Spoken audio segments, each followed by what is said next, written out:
Salam Kamir, kekaguman ilahi mengarah pada iman dan rahmat. Saudara-saudari yang terkasih, saya mempunyai banyak telur asin. Saya sekarang sedang berjalan-jalan di daerah Banyumas, daerah Ngapak, dan Purwokerto sekitarnya. Dan saudara-saudari yang terkasih, oleh-olehnya adalah telur asin. Tapi ini saya sempat bersitegang dengan penjualnya. Saya sudah membeli telur asin sebanyak ini untuk oleh-oleh, dan kemudian begitu saya makan, loh kok ternyata tidak asin. Bagaimana mungkin ini telur asin?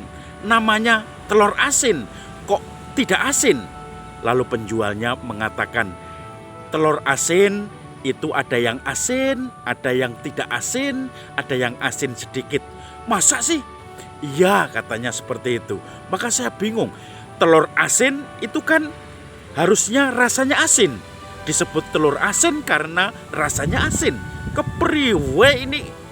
Dan kemudian dia menerangkan, ini telur yang dibikin awet seperti telur asin, disebut juga telur asin, tetapi memang rasanya tidak asin. Nah, saudara-saudari yang terkasih, saya selalu menyangkal ini bukan telur asin, karena dinamai telur asin rasanya asin, tetapi ini rasanya seperti telur biasa, cuma kalau direbus lebih awet seperti telur asin. Nah, saudara-saudari yang terkasih, jelas rasanya tidak asin, tetapi masih juga menyangkal ini telur asin. Aneh-aneh, ayak-ayak weh. Saudara-saudari yang terkasih, Injil hari ini berbicara tentang Yesus yang membaca kitab Nabi Yesaya. Yesus pulang mudik ke kampungnya. Kemudian Yesus seperti biasa, dia berdoa di hari Sabat di rumah ibadat di kampungnya.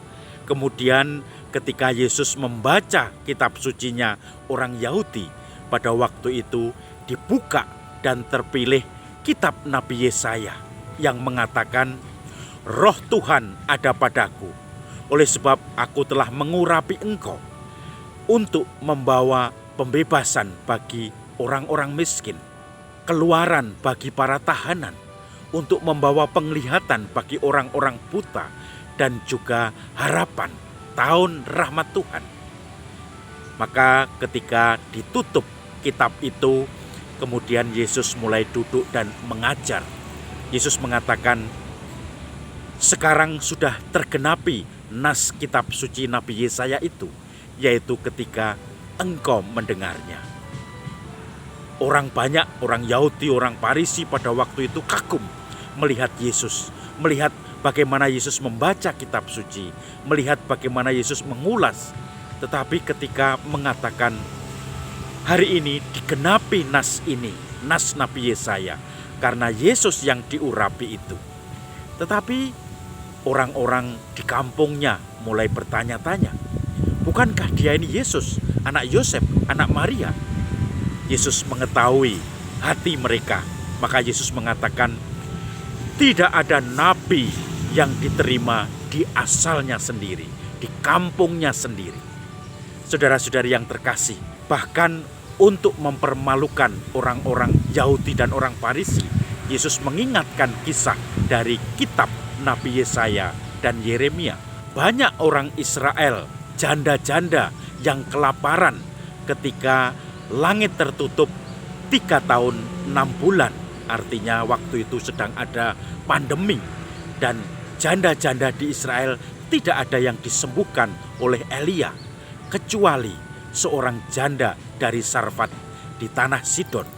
Itu bukan orang Yahudi, justru yang disembuhkan oleh Elia. Kemudian pada zaman Nabi Elisa, banyak orang Yahudi, orang Israel yang sakit kusta. Siapa yang disembuhkan? Bukan orang Yahudi, bukan orang Israel, tetapi yang disembuhkan Naaman, seorang perwira. Dan dia bukan orang Yahudi, bukan dari daerah Yahudi juga, bukan dari daerah Israel juga. Maka Naaman bukan orang yang terpilih. Maka orang-orang Yahudi, orang-orang Farisi, penatua-penatua mulai marah pada Yesus. Mereka sadar disindir Yesus. Bahkan mereka merasakan kalau mereka itu dipukul KO oleh Yesus.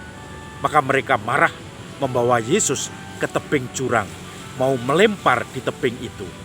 Tapi Yesus lalu berjalan meninggalkan mereka, melewati mereka.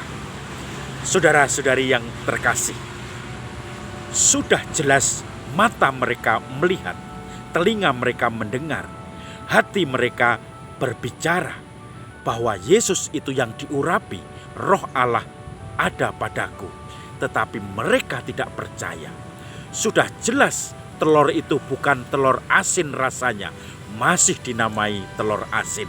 Dan selalu mereka ngotot untuk mengatakan itu telur asin. Ngotot untuk mengatakan Yesus bukan Mesias. Padahal seluruh indera mereka, panca inderanya menangkap bahwa Yesus memang terbukti sebagai Mesias, punya kuasa.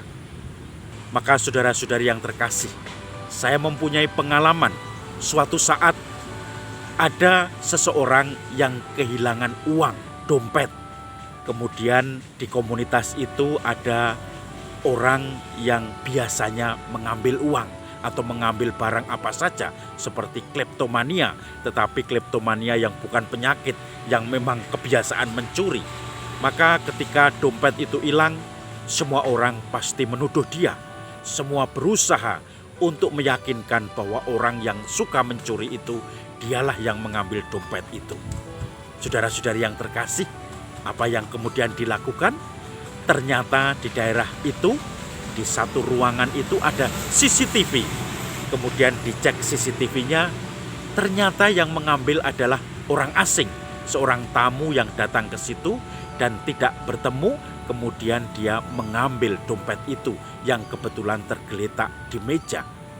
Lewat CCTV sudah terbukti bahwa orang yang biasa mengambil dompet atau uang itu ternyata dia tidak mengambil.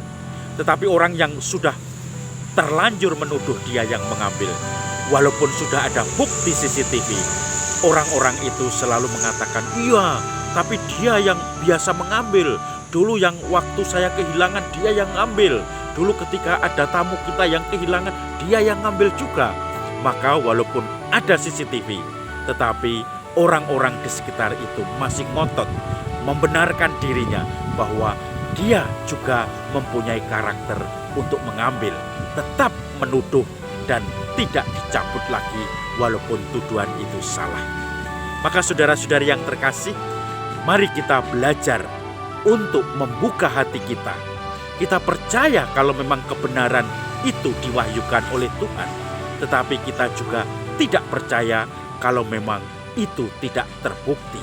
Karena kadang-kadang kita hanya ikut-ikutan suara terbanyak, menuduh orang lain, berpendapat negatif terhadap sesuatu hal atau orang tertentu. Sehingga kita tidak punya pendirian dan kita mau menangnya sendiri. Yang penting saya benar, orang lain salah. Salam Kamir, kekaguman ilahi mengarah pada iman dan rahmat.